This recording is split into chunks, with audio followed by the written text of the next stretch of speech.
Arrivé ce samedi en fin de matinée à Kinshasa pour une visite d'amitié de travail de 48 heures, le président de la République, Denis Sassou Nguesso, a été accueilli au Palais de la Nation par le ministre d'État, ministre des Affaires étrangères et de la coopération internationale de la RDC, Thérèse Kaikwamba Wagner. Un accueil fraternel qui traduit bien l'excellence des relations diplomatiques qui existent entre la République du Congo et la République démocratique du Congo qui partagent, faut-il le préciser, une frontière commune longue de 2410 km². Au-delà de son caractère privé lié à la participation du chef de l'État au mariage religieux de la fille du président Félix Antoine Tshisekedi Tshilombo, ce déplacement de Denis Sassou Nguesso s'inscrit dans le cadre de la consolidation des relations multiformes entre Brazzaville et Kinshasa, deux capitales liées par l'histoire et la géographie. Cette visite qui intervient après la tenue récemment à Oyo dans le département de la Cuvette de la 10e session de la commission technique mixte en matière de frontières et la 11e session de la commission spéciale défense et sécurité ayant abouti à la signature d'un accord de coopération transfrontalière entre les deux pays va être marqué par des entretiens en tête-à-tête entre les présidents Félix Antoine Tshisekedi Tshilombo et Denis Sassou Nguesso. Ces deux dirigeants qui demeurent fidèles au principe de bon voisinage vont probablement discuter des questions de coopération bilatérale qui renforcent les mesures de confiance mutuelle.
nous excuser le plus profond, car tout totalement, c'est ce qui fait le Congo du demain. Pour terminer, apprendre tous avec moi.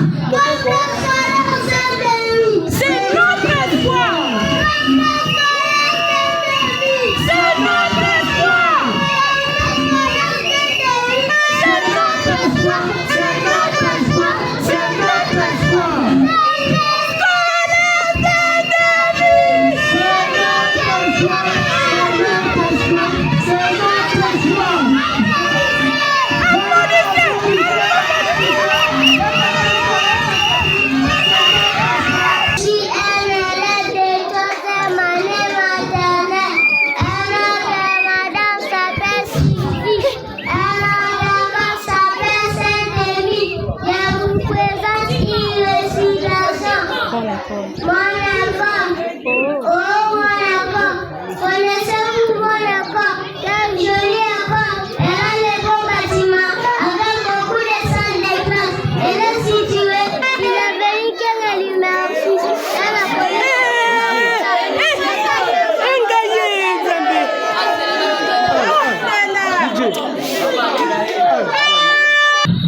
Bonjour, monsieur le promoteur du complexe scolaire Saint-Denis. Bonjour, monsieur le journaliste. Aujourd'hui, 5 ans, jour au jour. Oui, jour au jour, 5 ans qui étaient avec nous. Nous avons commencé en 2020. Aujourd'hui, nous totalisons 5 ans. Donc, jour sur jour, nous avons totalisé 5 ans avec la grâce de Dieu. Quelles sont les difficultés que vous avez rencontrées pendant 5 ans? Oui, pendant 5 ans, il y a eu beaucoup de difficultés. Vous savez, nous sommes dans notre pays, il y a des difficultés financières. Ces difficultés, nous les avons quand même surmontées pour que nous puissions arriver là où nous sommes. Parce que, vous savez, nous sommes dans un milieu où les gens sont entrés, mais il n'y a pas beaucoup de gens qui ont des moyens. Mais le petit minerval que nous avons fixé, ça a permis quand même aux parents de nous faire confiance. Et voilà, maintenant, aujourd'hui, nous avons plus de 200 élèves. Donc, c'est une grande fierté pour nous. Nous avons participé avec les récitations des enfants de première maternelle, de maternelle. Quelles sont vos impressions? Oui, je suis satisfait. Je suis satisfait parce que mes enseignants enseignent bien. Vous avez vu comment les enfants ont bien récité. Ils ont tellement bien récité que je suis fier d'eux. Vraiment, il n'y a pas eu de raté. Ils ont bien récité. Vraiment, c'est une bonne chose. Même la plupart des parents qui sont là sont très contents du travail que nous sommes en train de présenter ici à Saint-Émile. Un mot au gouvernement. Pardon? Un mot au gouvernement. Oui, nous demandons au gouvernement, aux autorités politiques, surtout au niveau de l'enseignement, de nous aider, de jeter aussi un coup d'œil dans des écoles qui sont dans la périphérie, parce que nous voyons plusieurs dons seulement à Gombe, plusieurs dons à Limete, plusieurs dons à Kassavou-Boubandal, qui viennent aussi ici dans la commune de Mungafula.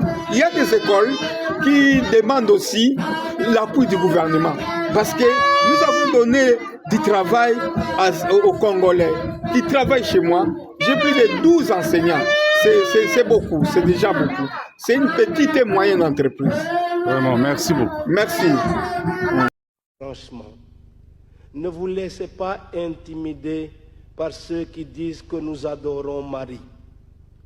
Nous n'adorons pas la Vierge Marie. Elle n'est pas une déesse.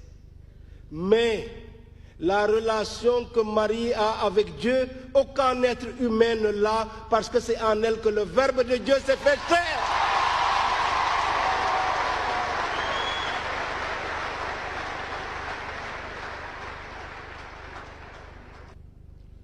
Par sa présence maternelle à nos côtés, elle nous arme de courage dans nos difficultés pour porter notre croix à la suite de Jésus, dans l'endurance, la persévérance et la fidélité.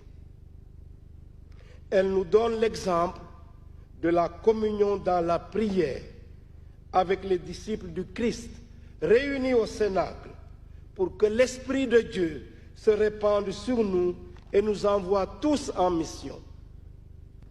Et je voudrais que vous reteniez ce terme. Nous sommes tous appelés à être des théophores, c'est-à-dire porteurs de Dieu. Peuple de prophètes, nous sommes porteurs de l'évangile du salut, la parole de vérité révélée en Jésus-Christ. Au nom de Jésus-Christ, tout homme a droit à cet évangile. Que cette nécessité nous presse pour proclamer l'évangile en le vivant et en l'annonçant avec courage et détermination. Si ton mari est attaché à sa famille, attache-toi à sa famille. Tes enfants mâles, dont tes garçons, vous serez enterrés dans la famille de ce monsieur. Maintenant, tu ne veux pas aller t'attacher à ta femme, ta nouvelle famille, que tu veux t'attacher à qui?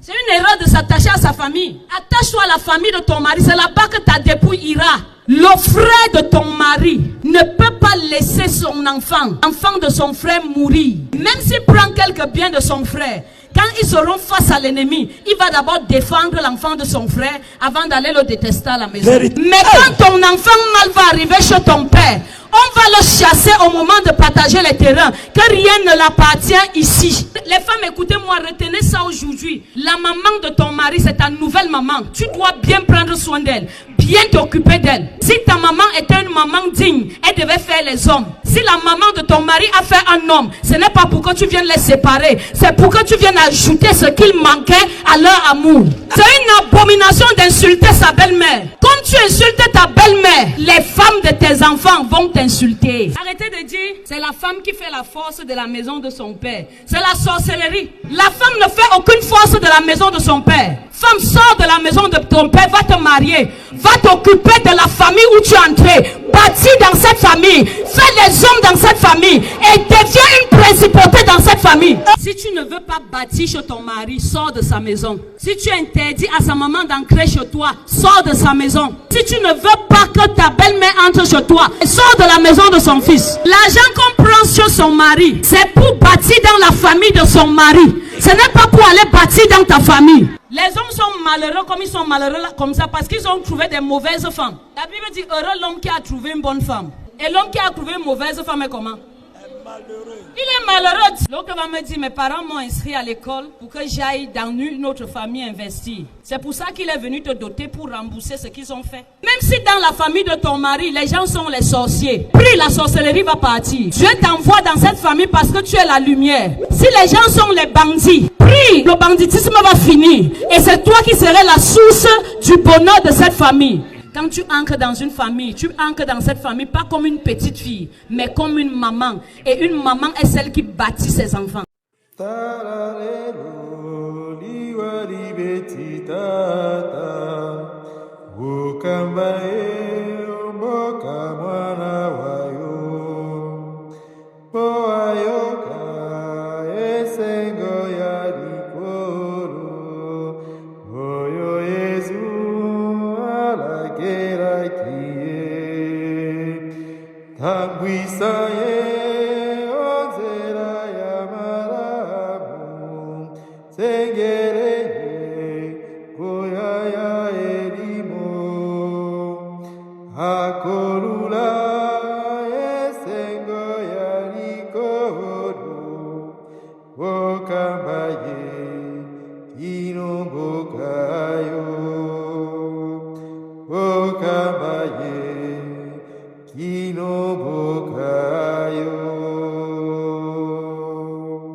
C'est toi qui allais raconter à Mike que moi j'ai dit que la femme de Boussa l'a trompé. Et c'est pas ce que tu as dit. C'est ce que moi elle dit. C'est pas ce que tu as dit. Pourquoi ta bouche transforme les choses comme ça?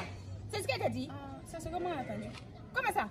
C'est ce que tu as dit que je suis allée répéter à Mike. Maintenant c'est quoi le problème? Pourquoi tu vas aller la Pourquoi pas lui dire? Pourquoi tu vas aller lui dire? Pourquoi pas lui dire? Attends, c'est ce qui tu cries même. C'est toi qui t'as mis, je te dépose ici tout de suite. Ah, tu peux me frapper. Donne-moi celle-là. Ah, tu dis des choses, on peut raconter, puis après tu veux te plaindre. J'appelle mon mari, il va venir te corriger tout de suite, tu vas voir. Qui appelle ton propriétaire là? Attends, il m'avait appelé pour moi aussi. Et qui est? Hello. Ah, les voilà qui arrivent. Elle vient avec son mari. Voilà. Qu'est-ce qui se passe ici? Qu'est-ce qui se passe ici? Moi-même, je ne sais pas. Qu'est-ce qui se passe? C'est une mouna fille quand même, sa bouche ça se ferme pas. Elle allait raconter à Mike que moi j'ai dit que la femme de Moussa l'a pris. Tu as dit ou tu n'as pas dit? Je n'ai pas dit ça. Pourquoi tu n'as pas dit? J'ai dit, mais c'est pas Si tu n'as pas dit, pourquoi tu vas aller lui dire? Je ne peux pas la frapper. Frapper qui? Frapper qui? Frapper? Bien sûr. Frapper ma femme? Ton mari, il n'a qu'à frapper ma femme. Faut te contrôler. Hein. Si ta femme veut frapper ma femme, c'est que je vais la frapper. Ah bon? Oui. Tu veux la frapper? Parce qu'elle veut frapper ta femme. Ah ben oui, je peux pas. Est-ce que tu me connais? Non. Attends, bébé, est-ce que tu me connais? Je t'ai dit, c'est des gens pas du tout fréquentables. Regardez ta taille, hein? Non, laisse sa taille. Hein? Écoute-moi, attends-moi une minute. Je rentre et je reviens. Tu sauras de quel bas moi je me sors. En plus, il est seul. Hein? Je te dis. T'es seul. J'arrive. Je viens tout de suite. Attends, ils vont venir te chicoter, non? Tu vas voir. Vous êtes trop gênés, quoi. Oui. On est là, on verra. Oui. Ils vont venir, tu vas voir. Chérie, fais vite et puis tu viens seulement. Ça, c'est trop long. Regardez, t'as ta bouche à... Si tu ne parles pas, je ne vais pas parler. Toi, tu crois quoi? Que ton mari moyen le mien. Attends, il va venir, tu vas voir. Le modèle de ton mari, là, c'est porté dans la boîte. Attends, c'est un moment que tu dis ça. Elle le tient. On dirait Filao de ma porte. Viens.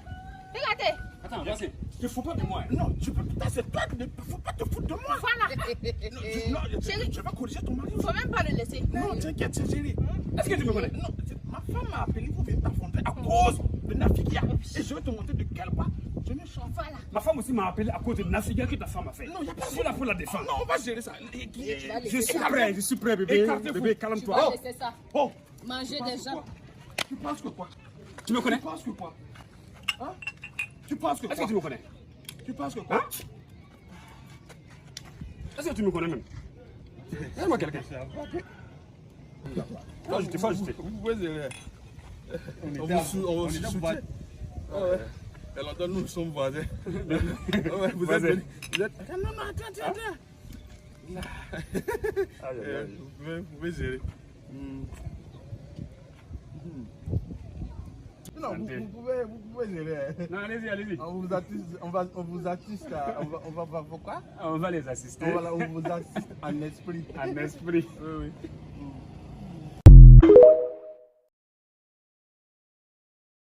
Mon regard est tombé sur Matthieu 24, où Jésus parle de signes dans le ciel et sur la terre, et de la séparation entre ceux qui sont prêts et ceux qui ne le sont pas.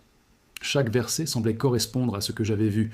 Ce n'était pas une coïncidence. Je me suis aussi souvenu de Joël 2,31, qui dit que le soleil se changera en ténèbres et la lune en sang avant que vienne le jour grand et redoutable du Seigneur. Les images que j'ai vues dans la vision étaient aussi saisissantes que ces mots. Je ne suis pas du genre à me précipiter sur Internet pour partager quelque chose sans d'abord chercher le discernement. J'ai passé 3 jours à jeûner et à prier, demandant à Dieu de m'accorder la paix nécessaire pour partager. Et il l'a fait. Pendant la prière, j'ai ressenti à nouveau la même atmosphère que celle de la vision, comme si le ciel était tout proche. C'est alors que j'ai compris que le message ne s'adressait pas seulement à moi, ni à mon Église, mais à tous ceux qui ont des oreilles pour entendre. Ce n'est pas une question de nationalité, de parti politique ou de statut social. Il s'agit d'être prêt à rencontrer le roi des rois. Jésus m'a montré que beaucoup de gens, y compris au sein des églises, ne sont pas préparés. Certains sont distraits par des débats sans importance, d'autres pensent qu'ils auront le temps de se réparer plus tard. Mais ce qu'il m'a fait comprendre, c'est que ces 3 jours viendront sans prévenir. Il n'y aura pas d'alerte, pas d'occasion de réfléchir longuement. Soit vous serez prêts, soit vous serez pris au dépourvu. Et vous ? Si ces 3 jours commençaient aujourd'hui, seriez-vous parmi ceux qui montent ou parmi ceux qui restent? Réfléchissez bien avant de répondre dans votre cœur. Je sais que beaucoup se moqueront de cette vision. C'est déjà arrivé lorsque j'ai parlé de l'attaque contre Trump. Certains ont ri, d'autres m'ont traité d'alarmiste. Mais en voyant les images à la télévision, ils sont restés sans voix. Je ne veux pas que la même chose se reproduise avec cet avertissement. Car lorsqu'il se réalisera, il n'y aura pas de temps pour changer de camp. Et le poids de cette vérité me pousse à m'exprimer, même si cela me coûte des amitiés, une réputation et du réconfort. Mieux vaut être rejeté par les hommes et approuvé par Dieu que l'inverse. Si vous me demandez comment vous préparer, je vous répondrai « Commencez dès aujourd'hui. Confiez véritablement votre vie à Jésus. Ne vous contentez pas d'assister à un culte, vivez en disciple. Lisez la parole chaque jour, priez, jeûnez, servez les autres et gardez votre cœur pur. Pardonnez. Abandonnez les pratiques qui, vous le savez, attristent le Saint-Esprit. Ce n'est pas une question de peur, c'est une question d'amour et d'obéissance. Car ceux qui aiment et obéissent sont déjà prêts pour l'enlèvement, que ce soit le 4e jour ou dès maintenant. Je ne connais ni le jour, ni l'heure. Personne ne le sait. Mais je sais que c'est proche. Jésus m'a montré que nous le sentons déjà dans l'air. C'est comme avant une tempête, quand le vent tourne et que le ciel s'assombrit. On pressent que quelque chose va se produire, même sans en connaître le moment précis. C'est comme ça, maintenant. Et c'est pourquoi je parle. Car mon rôle n'est pas de prédire les dates, mais de préparer les cœurs. Et si je me tais, le sang de beaucoup sera sur mes mains. Je ne peux pas permettre cela. Dans la vision, au 4e jour, tout changea en un clin d'œil. Le ciel, déjà lourd et étrange les jours précédents, s'ouvrit d'une lumière si intense qu'aucune ombre ne pouvait lui résister. C'était une lumière vivante, non pas comme le soleil, mais comme si elle était la présence même de Dieu envahissant l'atmosphère. Cette lumière commença à descendre en rayons qui touchèrent des personnes spécifiques, et à leur contact, elles furent enveloppées et soulevées vers le ciel. Aucun cri de peur ne s'échappa de leur bouche, seulement des larmes de joie et d'adoration. Certains levèrent les mains, d'autres fermèrent simplement les yeux, mais tous savaient qu'ils rentraient chez eux. Tandis que ces personnes grimpaient, j'en ai vu d'autres courir après elles, essayant de les attraper par les pieds ou les vêtements, mais leurs mains les ont transpercées. Le désespoir sur les visages de ceux qui restaient était quelque chose que je n'oublierai jamais. C'était un mélange de panique et de repentir tardif. J'ai vu un homme tomber à genoux, criant « Jésus, prends-moi aussi !» Mais la voix du Seigneur a retenti avec fermeté « Je ne te connais pas !» Cette phrase a résonné comme un marteau dans mon cœur. J'ai alors compris qu'il ne s'agissait pas de religion, mais de relation et de véritable obéissance. Des familles étaient séparées.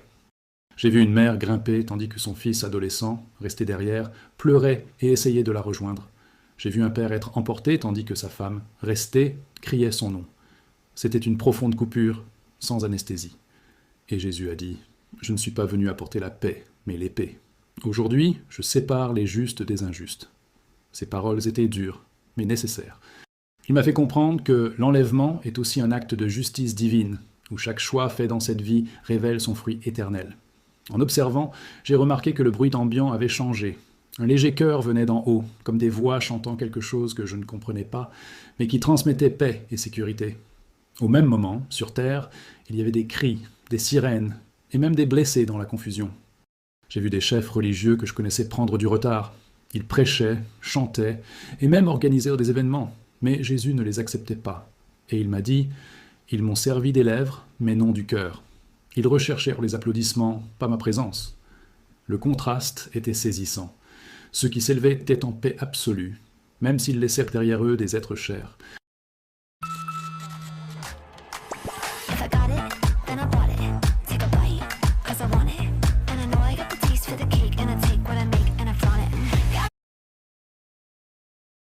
Êtres chers. C'était comme si une nouvelle conscience les avait saisis, la certitude d'être enfin là où ils avaient toujours été. Ceux qui restaient étaient saisis d'une peur paralysante, comme s'ils avaient perdu leur dernière chance. Cette peur provenait non seulement de ce qu'ils voyaient, mais aussi de la conscience d'avoir été avertis et d'avoir choisi de l'ignorer. J'en ai vu certains courir vers les églises, frapper aux portes, mais elles étaient vides. À la fin de cette partie de la vision, Jésus s'est tourné vers moi et m'a dit « Brandon, tu as vu le contraste entre ceux qui sont en moi et ceux qui ne le sont pas. Maintenant, parle. Montre aux gens que ce n'est pas le moment de jouer avec la foi. N'attends pas le premier jour du confinement pour commencer à prier. Le moment est venu de décider. Ceux qui attendent des signes pour se préparer sont déjà en retard. » Je me suis réveillé de cette scène, le cœur lourd et l'esprit gravé de chaque visage, de chaque larme et de chaque cri, et je lui ai promis de parler, quel qu'en soit le prix. Dans la vision, Jésus m'a ramené dans le passé pour comprendre à quoi ressembleraient les 3 jours précédant l'enlèvement. Il m'a dit « Sois attentif, Brandon, car beaucoup penseront qu'il s'agit d'un simple mouvement humain, mais ce sera l'accomplissement de ce que le Père a déjà déterminé. » Premier jour, j'ai vu la nouvelle se répandre comme une traînée de poudre. Ce n'était pas seulement dans un pays, c'était mondial. Les gouvernements annonçaient, presque simultanément, que chacun devait rester chez soi. J'ai vu des drones survoler des quartiers, des rues désertes et des magasins fermés précipitamment. Certains essayèrent de faire des provisions de nourriture et d'eau, tandis que d'autres se moquaient, affirmant que ce ne serait que un autre confinement comme les autres. Dès le premier jour, j'ai senti quelque chose de différent dans l'air. Ce n'était pas seulement une peur humaine. C'était comme si une pression invisible poussait l'humanité à rentrer chez elle. J'ai vu des voisins se méfier les uns des autres, des familles se disputer. Certains essayèrent de garder leur calme, d'autres montraient déjà des signes de panique. Jésus a dit C'est le jour où mon peuple commencera à sentir dans son esprit que quelque chose de bien plus grand est sur le point de se produire. Ils ne sauront pas ce que c'est, mais ils ressentiront le besoin de prier sans cesse. Non, deuxième jour, l'atmosphère s'est détériorée. Les tensions entre les gens ont augmenté. J'ai vu des publications sur les réseaux sociaux avec des théories et des accusations, mais aussi beaucoup de confusion. Certains ont parlé d'une opération militaire, d'autres d'un effondrement financier, mais personne n'en était sûr. J'ai vu des familles cadenasser leurs portes, renforcer les fenêtres, et même former des groupes armés. En même temps, j'ai remarqué que ceux qui avaient le Saint-Esprit ressentaient une étrange paix dans leur cœur, comme renforcés pour ce qui allait arriver. Jésus a dit « En ce jour, les masques tombent. L'amour de beaucoup se refroidit. » Le troisième jour, c'était le moment le plus intense avant l'enlèvement. Le ciel semblait plus sombre, même en plein jour. On n'entendait ni le chant des oiseaux, ni le bruit des voitures, juste un silence étouffant. Les gens étaient déjà épuisés, physiquement et émotionnellement. J'ai vu des familles sans nourriture, des enfants en pleurs, des adultes assis par terre, le regard perdu dans le vide. J'ai aussi vu beaucoup de personnes s'agenouiller pour prier, certaines sincèrement, d'autres simplement par peur. Jésus a dit « Le troisième jour, ceux qui me connaissent seront préparés en esprit, et ceux qui ne me connaissent pas seront dans le désespoir. » En observant, j'ai remarqué que certains croyants, même isolés, étaient à genoux, louant Dieu, chantant des louanges et pleurant de gratitude. Ils ne savaient pas exactement ce que le lendemain leur réserverait, mais ils faisaient confiance au Seigneur. Ceux qui rejetèrent la foi, tout en se souvenant des avertissements, restaient endurcis, se plaignant et blâmant Dieu pour leur souffrance. C'est ce jour-là que Jésus m'a parlé plus sérieusement.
Deo, Pater omnipotente, factore celi et terra, visibilium omnio, et invisibilio, et in unum Domino Iesum Christo, Filium Deo unigenitum, et una Santa Cattolica, ec apostolica ecclesia, confiteorum baptisma, irremissione peccatorum, et spectrum resurrectione mortuarum, et vita ventuli seculi. Amen.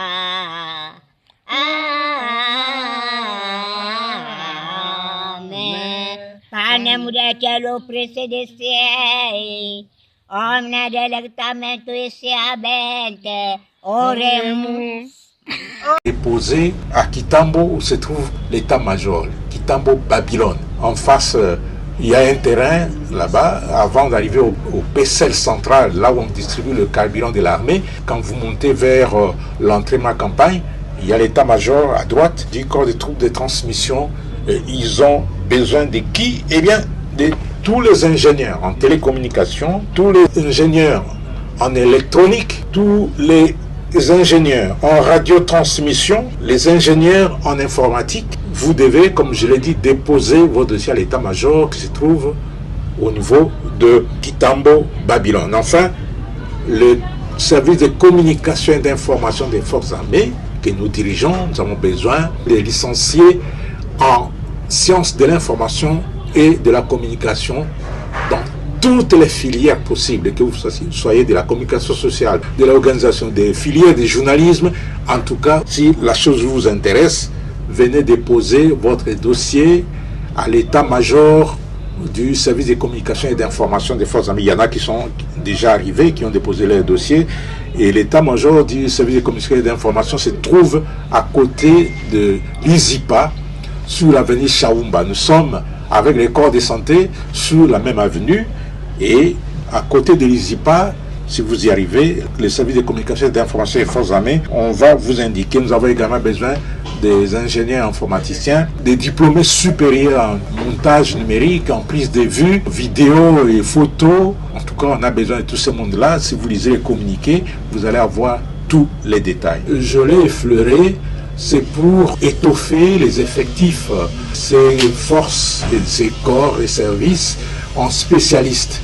Nous avons besoin de spécialistes formés qui doivent travailler dans nos unités parce que au niveau par exemple du corps des troupes de transmission, du corps du génie ou de la force aérienne ou de la force navale, et même chez nous, il faut des gens formés qui ont des diplômes d'université à qui on va donner une formation supplémentaire militaire et une formation supplémentaire technique dans chaque domaine. Donc l'objectif est d'entraîner la montée en puissance de ces forces et de ces corps et services. Mesdames et messieurs, vous qui êtes spécialistes dans les domaines de l'aviation, de la force navale, de la navigation, la force navale a besoin de navigants aussi, qui sont formés dans des écoles spécialisées.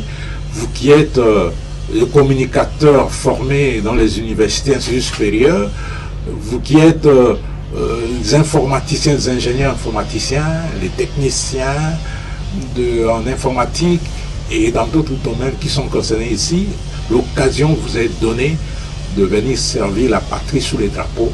N'hésitez pas, venez très nombreux. Vous allez passer un concours et ceux qui vont réussir, en tout cas, ils vont aller à l'académie militaire pour devenir des officiers et à partir de là suivre d'autres formations complémentaires pour renforcer leurs capacités en tant que spécialistes. Pour la force aérienne, ils ont besoin des gens qui ont les diplômes d'État dans les sections scientifiques et techniques.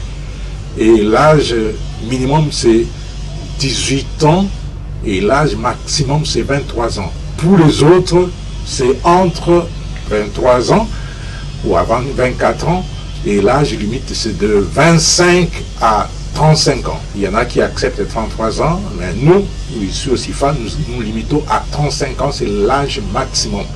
Et avoir votre diplôme, effectivement, et nous amener les dossiers de vos titres académiques. Et en plus de cela, vous devez être congolais. Ne recrutons pas les étrangers. Vous devez être célibataire sans enfant et aussi amener 2 photos passeport. Les dossiers complets, il est à déposer au service de communication et d'information des forces armées ici chez nous, dans les adresses indiquées dans le communiqué pour chaque force et chaque corps.